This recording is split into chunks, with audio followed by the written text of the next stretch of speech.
This film is copyrighted by Gordon Denniston, and it covers a time in 1967 when the 119th was in support of FOB2 in Kontum with operations out of Dak To into Laos.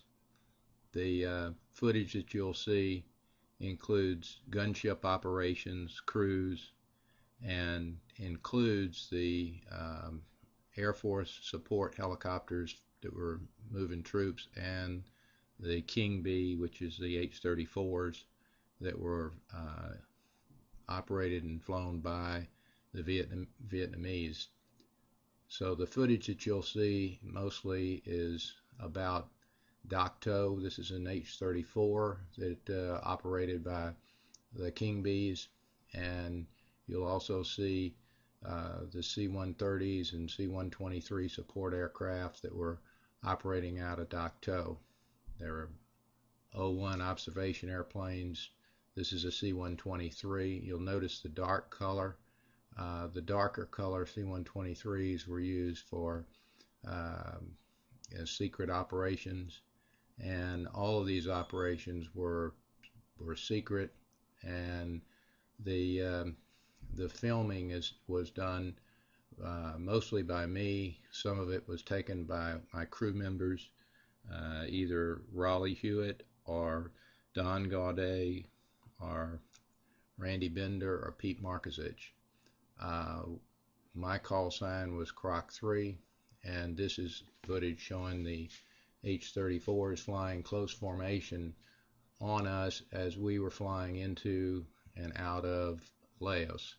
We'd normally go in at a higher altitude and then spiral down into the operational area where we would drop the Special Forces teams in to do reconnaissance. They also did other types of things while they were there. My operation was really to provide gunship support, and so in that we were flying C model Hueys. They were gunships that had 2 miniguns, one on each side. We also carried 14 rockets with 2.75-inch rockets, and the door gunners had M60 machine guns. So we also had aircraft, and this is a shot of me operating the aircraft headed over into Laos. We had other aircraft that would fire 40-millimeter grenades like an M79 with a supercharge in it to fire it, and that would shoot about 250 rounds a minute. Our miniguns would operate with about 4,800 rounds a minute, and the H-34s carried one 30 caliber machine gun that would mount in the door. This is a shot of Laos, Ho Chi Minh Trail. At this altitude, we were probably descending to come down to low level, so you would not want to stay at this altitude. This was a descent. As you can see, we're getting closer and closer to the ground here. And then in a lot of these missions, they would actually either land right on the Ho Chi Minh Trail and the teams would jump out, or in various LZs in open areas near, and you'll note the bomb crater back in that previous footage. Along the road, there was a tremendous amount of enemy supply that went through there, and our job was really to disrupt and interdict the supply line coming in through Laos from North Vietnam. So the teams were operating on secret missions at that time to perform this interdiction for their supply line. In a lot of this footage, we are actually in Laos, and there's very little information that's been filmed on Laos and operations actually in it. This is where I took a picture of the compass showing headed west. That would mean we were headed out on another mission into Laos, and when you put it on telephoto like here, it's kind of jumpy, sorry for that, but that's just another helicopter. You'll see that there are some cases where we would go in to either jungle and hover over there to either extract or drop supplies. Our primary job was to supply cover for the troop carriers or for the teams on the ground. On rare occasions, we would have a FAC that would identify a target, and we would go in and just independently engage a target. That happened several times, but most of the time it was to support the teams going in.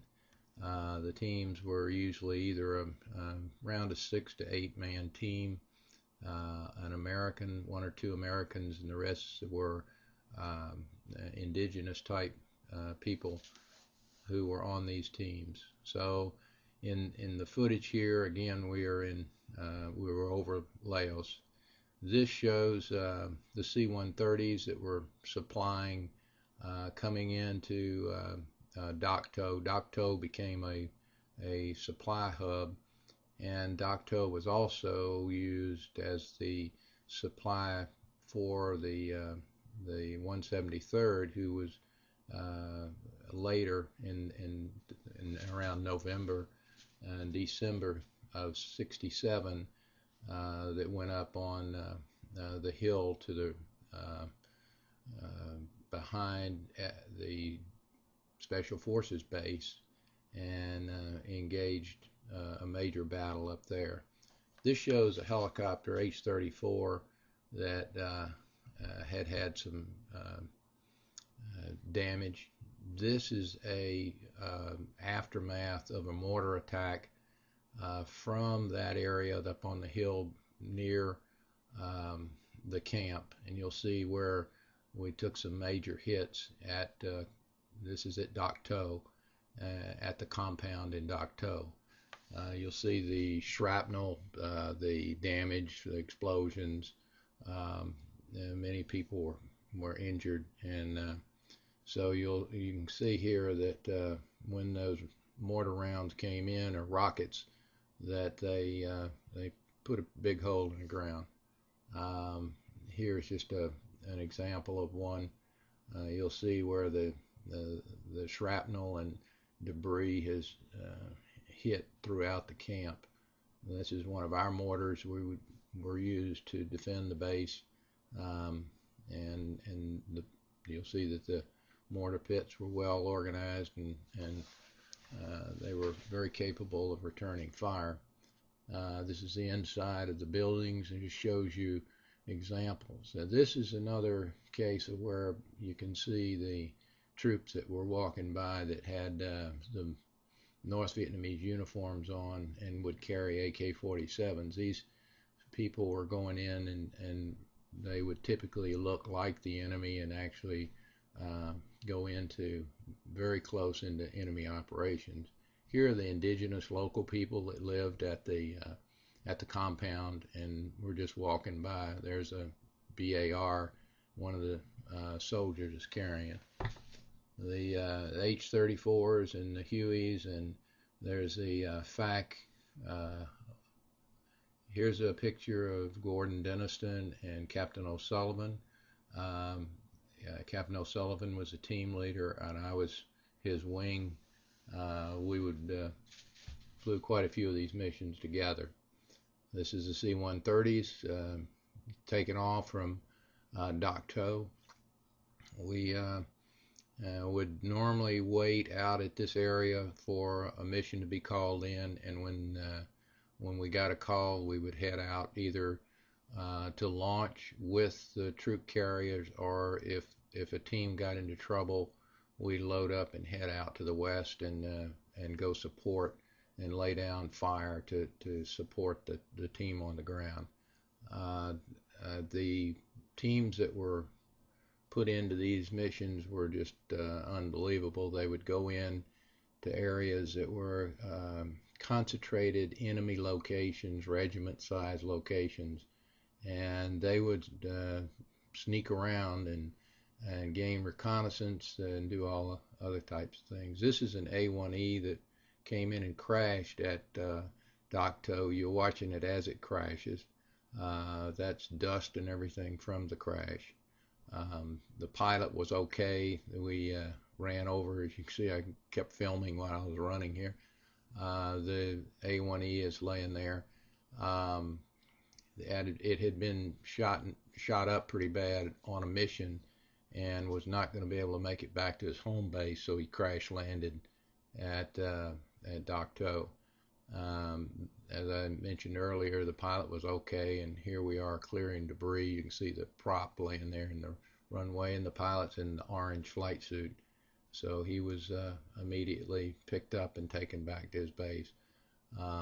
There's his partner that's flying by and making sure he was okay to check on him. But the aircraft was shot up pretty bad and made it in just at least to Dak To. He wasn't going to make it all the way back to Da Nang or his home base. We had most of our support was for the H-34s, and they would go in and insert and extract the Special Forces teams. And so in this case, somebody accidentally popped a red smoke grenade, and so they were sitting around the aircraft, and that's all that is. And then what you just saw was a coffin of a soldier that was killed during one of the missions, and he was being taken to the graveyard, a Vietnamese soldier at that. And this is our aircraft that had a couple of holes patched up there that you see, and then this is one that was hit by a large round. I don't know whether it was a 37 millimeter, but it was a large round. Gary Rogers was flying it when that happened. So some of these aircraft took some pretty heavy fire, and he was lucky to get that one back. This case is an H-34 that had just come back from a mission and had been just riddled with enemy fire all the way from the tail to the nose. You'll see that there are bullet holes throughout, and it's a miracle that the aircraft actually was able to fly home. There were several people on board that were killed from the rounds that you see here. They were in the cargo area. This is the cockpit area, and the windshield has a bullet hole through it, and there are multiple bullet holes. Blew the tire off, and you'll see the engine area where the engine took hits.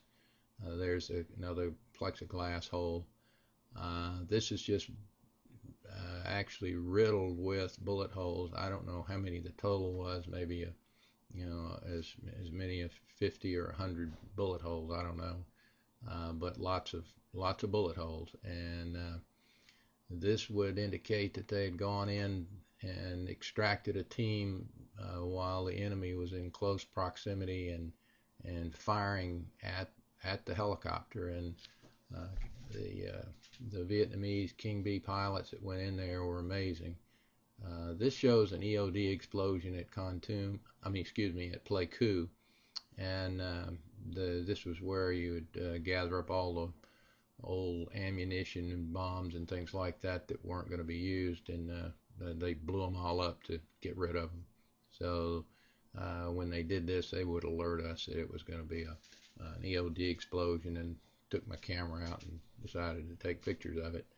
A pretty good size explosion from what you see there is a fair distance away.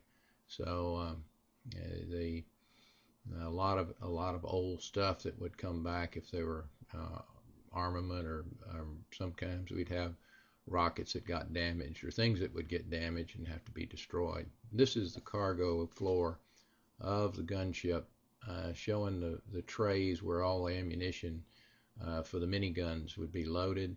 They come in boxes. That happens to be a Thompson submachine gun. And here we are in the process of rearming, and that this happened. They're the rockets that we use with 2.75-inch rockets, and that's the minigun. This was my aircraft, and this is the this is the how we would get ammo for these guns, and you take a length of ammo and you link them all together and then load them into the trays in the cargo area of the helicopter, and then those would be fed into the minigun, and we'd carry, I don't know, around about 4,000, 5,000 rounds of ammo. But it meant going through this exercise to get it all ready to go for the mission. And in this case, we're lucky because we're at the airfield where there's asphalt, and we can do this instead of where it's muddy or where, otherwise. I usually flew this aircraft, and so I put my home state there on the window. This is showing the loading of the miniguns with loading the trays up, and after all this was done, then you'd fold the seat down and you're ready to go. A bullet round took the nose cap off the skid here. We had to be careful with the door gunners that some of the rounds didn't actually hit the skids or other things, and so in that case it was probably a door gunner that hit that instead of a round coming up towards us. This is leaving Pleiku and headed out to Kontum. So our home base was in Pleiku, where the 119th was located. We went to Kontum, where we would stay, and then when we went out on a mission, we would go from Kontum up to Dak To, and then fly out of Dak To into Laos and operate with the teams there. So our overnight stays were in Kontum most of the time. Sometimes we would end up spending the night at Dak To and try to find a place to stay there, either sleep in the helicopter or find a place to spend the night there. But normally we would spend the night in Kontum and get up in the morning and go do the missions. Most of our missions were day missions. It was difficult to operate at night over there. Rarely would someone get them out. This shows the armament. We have a bulletproof vest with a flak vest over that. In this case, I had another flak vest that came down from my waist and kind of clowning around here. But it just shows that how we would go out on a mission and have the survival kits and things. And this is rockets going into firing into enemy areas. So shows the countryside was hilly in certain areas, and you see through the minigun sight. This sight shows that little ring with a dot in the middle. That's where the miniguns are going to fire. So this is the co-pilot. The left seat would operate the minigun, and here it is firing into tree lines and into enemy locations. So we're going in firing, and happened to put the camera behind it just so we get a picture of what that looked like. We would normally come diving in, fire, brake, and then the other aircraft would be behind you, so you would set up a daisy chain going in, firing. Here are rockets going in, and you'll see going in into the tree lines mostly is where the enemy would be, and so that's where we would hit and go in. And here's a minigun firing. It's firing 2,400 rounds a minute. If it's firing ahead, if it's turned out to the outside like this is, it would fire 4,000 rounds a minute. And that's the brass dropping out of the bottom, the casings, as the gun fires. So you'll see that it's a pretty good rate of fire. This is down close to the ground with some telephoto on it, so it's jumping around. But for each one of the tracers you see, there are 4 ball ammo that's not a tracer. So what looks like a little red dot every once in a while is really there's more to it than that. The door gunners, here he is shooting out at the door. Brass would be flying around from the ejected rounds. and then sometimes they would fall, everywhere, either under your seat or burn you a leg or whatever. So the other thing is you'll see that there's a bar attached to the barrel, and that's to kind of keep the gun from accidentally swinging around inside the aircraft. This is taken at Pleiku on our ramp, the 119th Aviation Company, Assault Helicopter Company. And what you'll see is that the guns were pretty, the Gatling guns that we fired were pretty touchy. They had to be cleaned, they had to be well cared for, and when they were not in use, they'd be covered up so that no dirt or dust would blow into them. So critical thing is to keep the guns clean and operational. And if they are jamming, you're in trouble, because you got a load of ammo and you can't shoot it. You're looking now through the rocket sight. This would be the right seat. The pilot on the right would normally shoot the rockets, and the pilot on the left would shoot the minigun. You could shoot the miniguns in stowed position from the right seat, but normally you'd shoot the rockets from the right seat. The typical C model helicopter was pretty much underpowered, and we had difficulty carrying a load. This shows some of the areas around Pleiku. There's a 48 rocket ship right there, which was no miniguns, just carried 48 rockets. So we had 3 different kinds of gunships. We had one that would fire miniguns on each side and 14 rockets. We had the 48 rocket, we call that the Hog, and then we had the Frog, which was a 40 millimeter grenade launcher on the nose that would also carry 24 rockets. So there were 3 configurations that we operated. Most of the time I flew the minigun version of this gunship. And taking off out of Pleiku here, this is Captain O'Sullivan, the company commander. But taking off out of Pleiku was pretty exciting. This was when we jury rigged 2 M60 machine guns together, and that way you double the fire out of one side. You'll see the C ration cans clipped in to feed the belt across. In this case, they're shooting a solid tracer, but we'll rig this up, and it kind of would double the firepower for the door gunner. So not many ships ever use this, but we were always trying to figure out a better way to operate. This is a flare at night. Normally we were always on flare standby. It took turns, so if we had a mortar attack, rocket attack, the team that was on standby would take off immediately. They'd drop flares, and then the gunships would fly in under the flares and look for enemy locations and then fire at the enemy. The flares were kind of marginal on how well they'd light things up. Sometimes they worked, sometimes they didn't.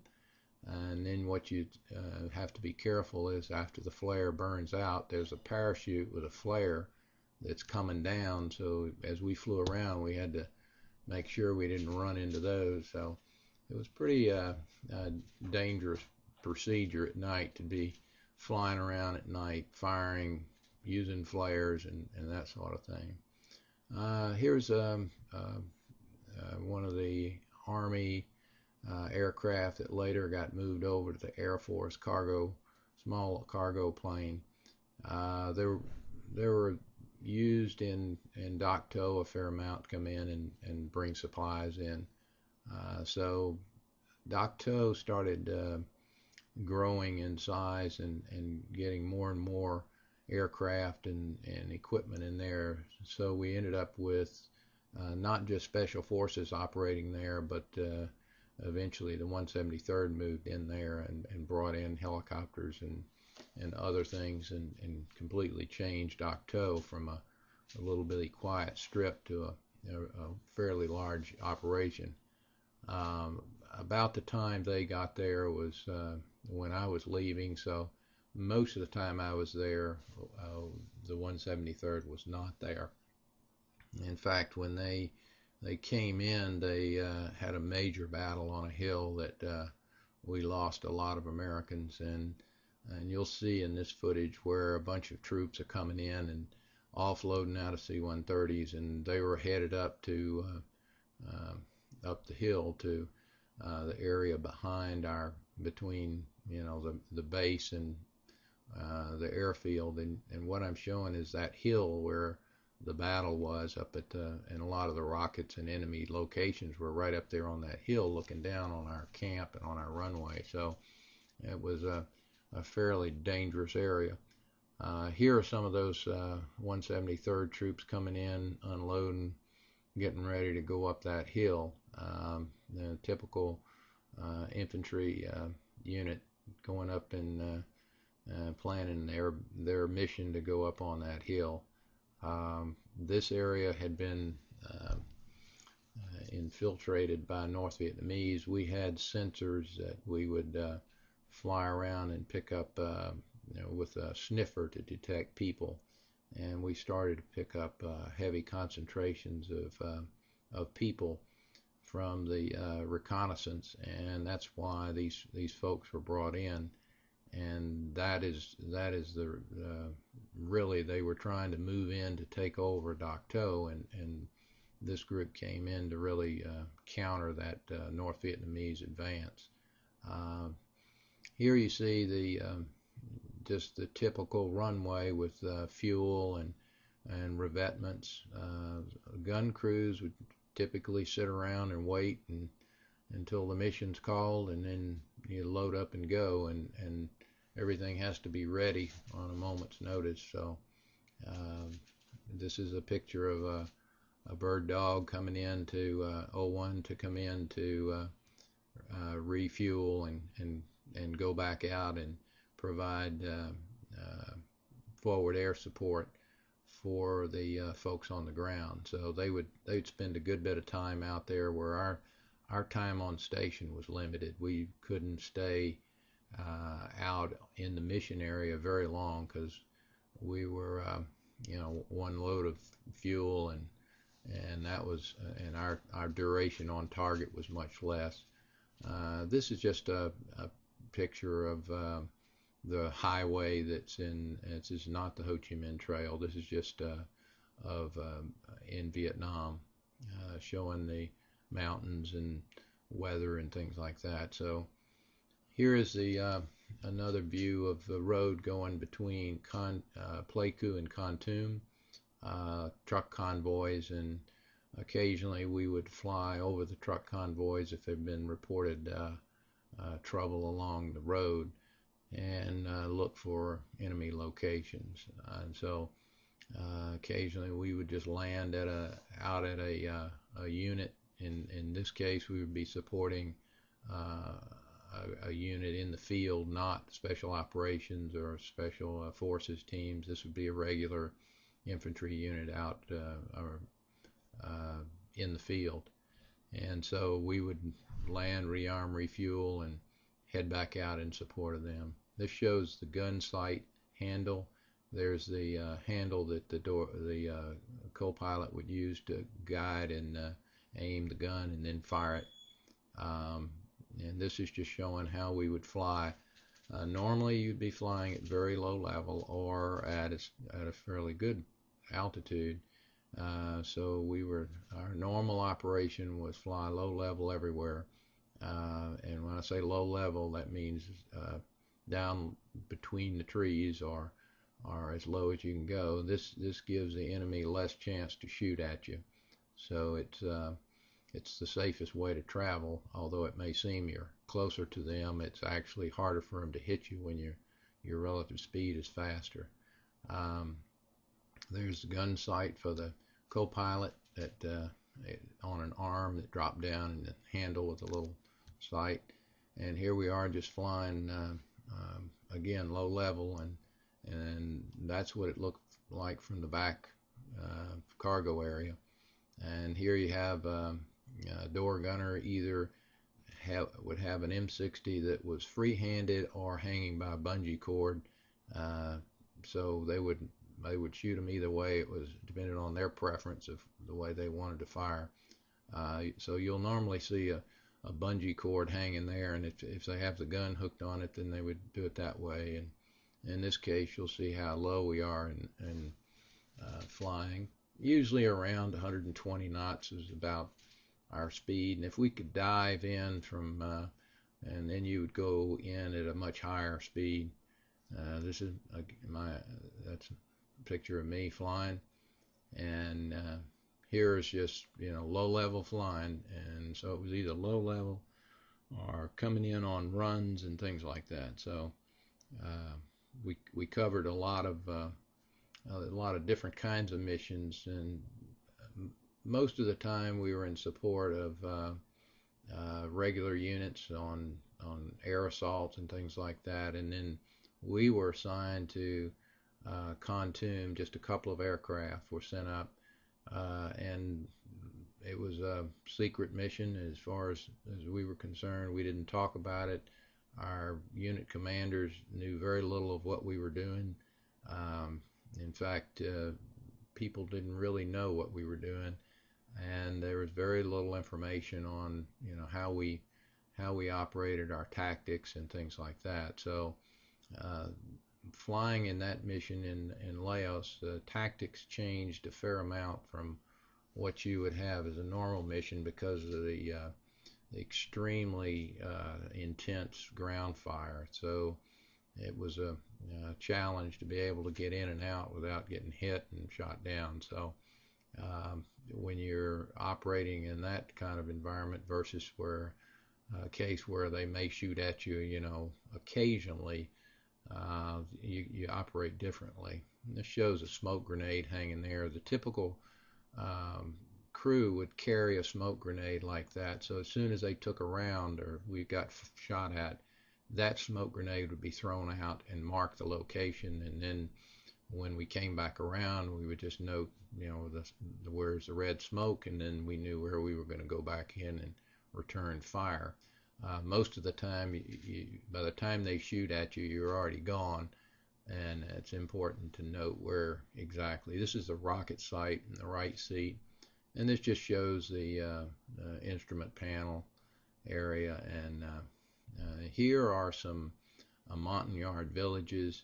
You'll note that they're up on stilts, and that's the typical Montagnard.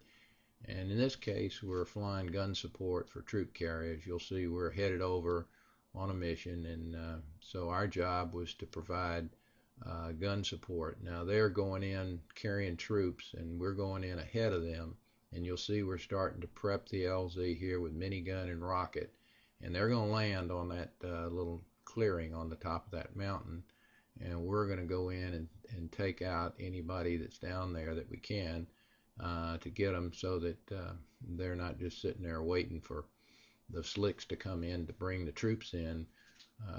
And we would set up a daisy chain running around the sides on each side of the troop carriers that were bringing in the troops. So this would be a more of a traditional non-special forces type operation here, where we do an insertion or an extraction into an LZ with a company size unit. Occasionally we would use, the special forces used what they call a hatchet force, which would be a company size unit in Laos. The insertion extraction with them was a little bit different because they were normally going into a confined area, and so the procedures were a little different than the normal. So you'll see we're cruising around 115, 120. And this is Pleiku taking off on the runway there. You'll note that when we took off at Pleiku, we were normally about 500 pounds over max gross. So the aircraft was pretty much overloaded all the time. So when you took off, you couldn't hover, really. This shows a day we captured an enemy. He had an AK-47. We saw him. We went in, and he surrendered. because we just rolled in with the guns ready to fire, so he decided he was not matched for us, so he dropped the gun, held his hands up, and we actually flew in, landed, and captured him. And we are taking him away there and putting him in the aircraft, and we'll take him back and turn him in. Here we are landing in Pleiku at Camp Holloway. This is our normal base. This is in Kontum, and this is a team loading up, heading out on a mission. One of the team leaders here going out. I don't know his name. These are some other of his team members that are going out with him, and we would load up at Kontum, then fly to Dak To and refuel, and then from Dak To we would head out onto the mission. So this was a kind of a two-stage launch from Kontum, and that would be the typical way we would do it, and load up and head out. Now this was showing at Pleiku, the home base of the 119th, and that was a Frog, we call it, which is a 24 rocket with a 40 millimeter gun on it, which shown here with a gun out on the nose, and that had a turret that would turn left, right, up, or down. So here we are cranking. This is one of the gunships, which in this case I believe was actually my aircraft. Don Gaude is there preparing for the takeoff. This shows you how we literally couldn't hover. We would just, and that's a slick moving out for a mission, but when we took off, if it was hot and humid as it is on this day, you'll see that it's very difficult for the aircraft to get off the ground.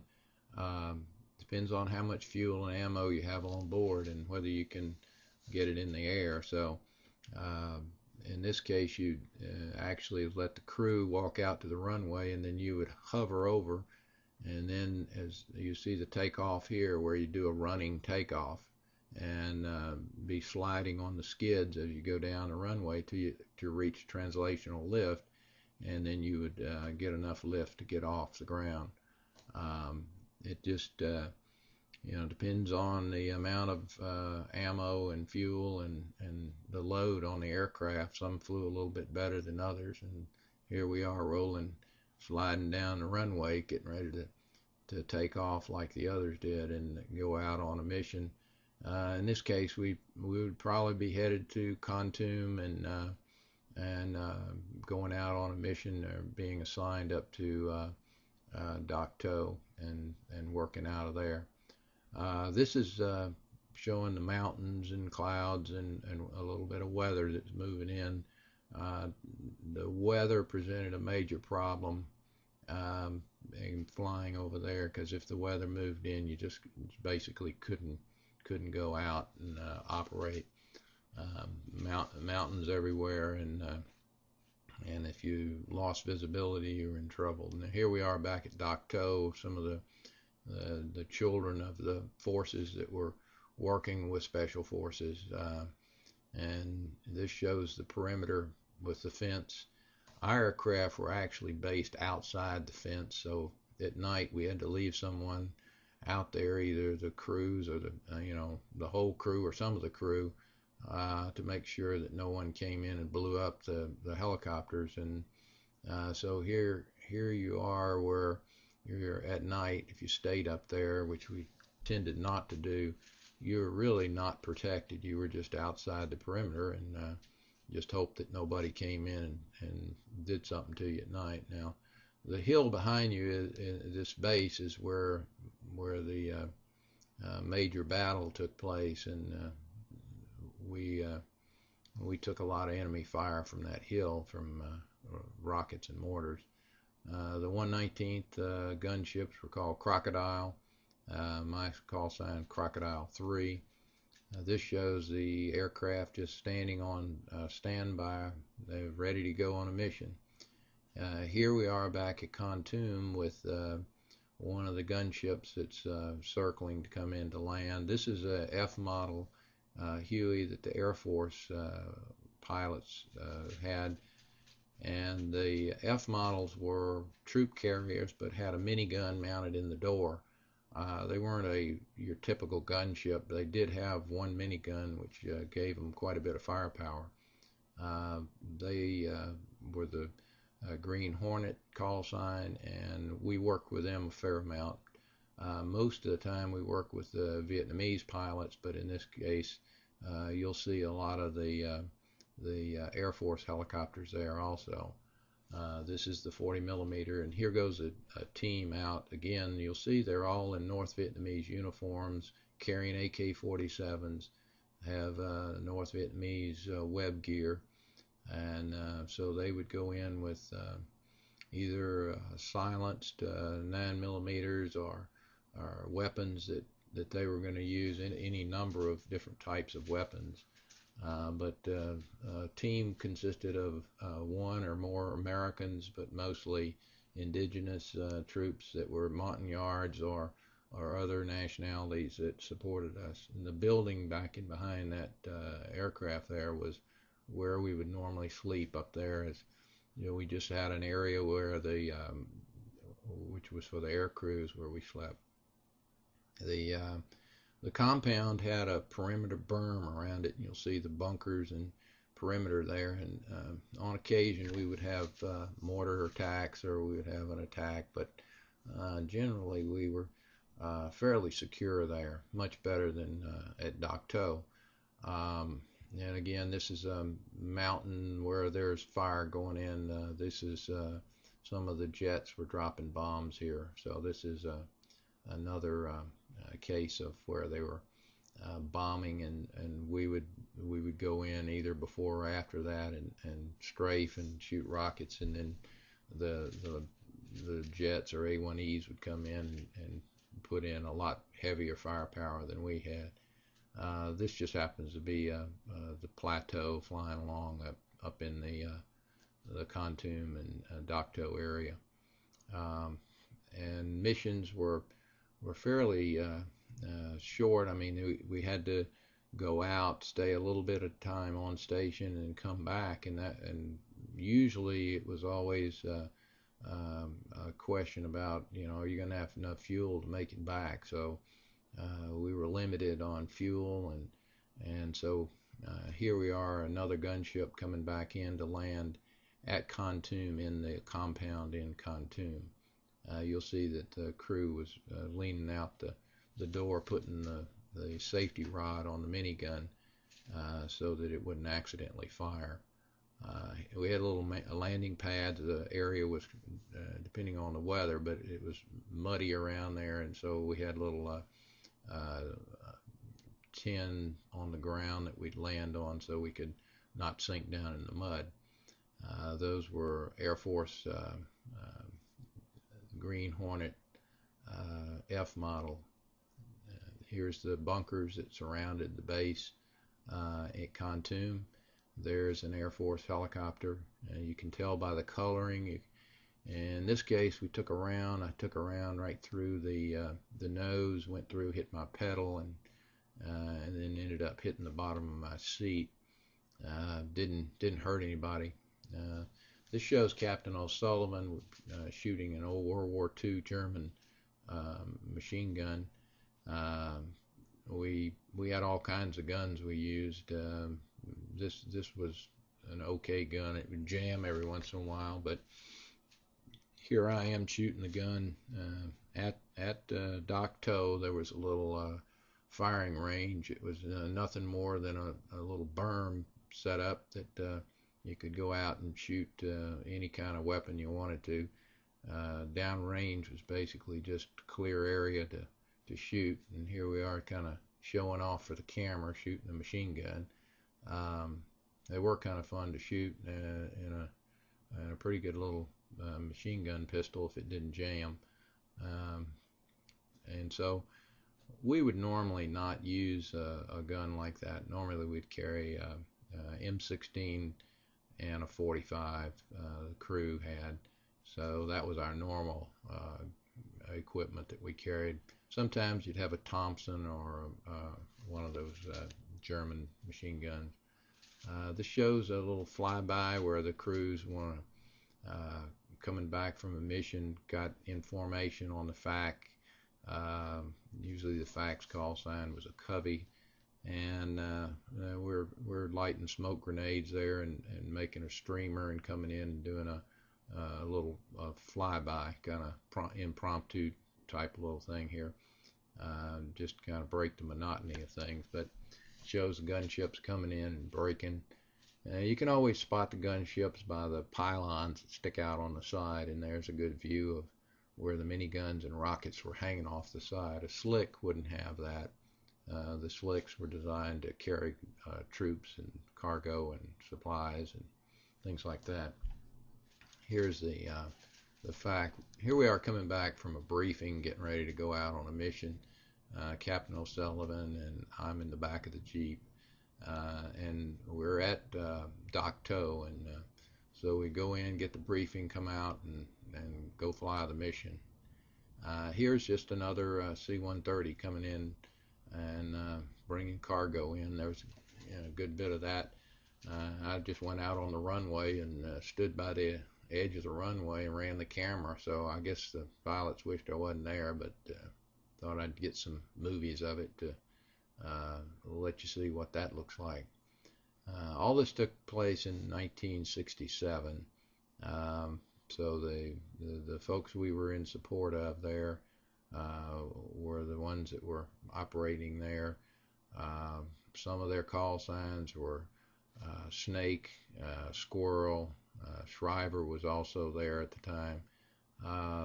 There were other team members there whose names I don't recall, but they to every one of them went in and did things that were just missions that were just absolutely unbelievable, where you go into, put them into areas where they would have to go in and either sneak around and try to not get detected. In most cases, when we extracted them, they were coming out of a hot LZ. There were people shooting, chasing them. It was usually a pretty hot mission. And this is more of Ho Chi Minh Trail. You'll see that with the telephoto it's kind of jumpy, but we also had a relay station. People call it Leghorn now. It was really, we called it Heavy Drop. And that relay station was on a mountain on the way out to the mission area, and it was a radio relay. So if a team was in, they could relay communication to that mountaintop base, and then that base could communicate with Dak To. So the communication was all done from that mountain, and it was a team up there defending this up on a sheer rock mountain, and they were just out there by themselves and had to fend for themselves to stay out at that location where the enemy knew where they were and what they were doing. More bullet holes in the H-34s, where they'd been patched up many times. Captain O'Sullivan there, and this is just the cruise and little shed there where you could just kind of get out of the sun. Here's a C-123 cargo aircraft, and they're just unloading cargo and with the engines running, and they'd come in, drop the cargo, and then head right back out again. So this just shows how they operated. Again, those on the right of this H-34 Sikorsky H-34s, the typical aircraft of the Vietnamese that were in support, and so it just gives you a view of the different kinds. That's a Slick, which would be one of the Huey cargo helicopters, and this is a gunship. So they're, the different kinds of aircraft that were involved here. A lot of the indigenous people lived right there on the compound, and they would walk back and forth to go get water or whatever they needed, and then they would go back and live in the compound. So Here's Don Gaude just clowning around. He was always humorous. Here we are in back at Kontum, and this is a gunship taking off. There's my crew chief, Randy Bender, and my aircraft was 588. We got a couple of holes in the tail that were patched up with Bondo. This is heavy lift or leghorn down to the right, and it shows what it looked like where the team, the radio relay, was located.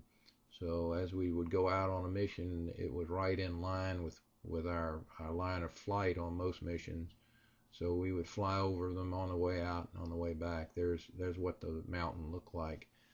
Sometimes the slicks would go in and resupply. In this case, there's a helicopter down there resupplying the base there, or the camp there on top of that mountain. So it was a pretty treacherous mountain. You'll see the rotor blades in the distance, but it was best way to get into there was by helicopter. This is just flying over some rice paddies, and again, low level, and you'll see that weather was always a challenge, where the clouds would be low and things like that. So we were operating here in a flat area, and just flying around in support of someone on the ground. You'd see here where we're flying around on a mission, just search and destroy. Here we are, this the rocket site, looking through the rocket site. So wherever that points, wherever you point the aircraft, that's where the rockets go. The miniguns were flexible because they could turn left or right, up or down, in relation to the aircraft and fire. But the rockets you'd have to line the aircraft up to fire them.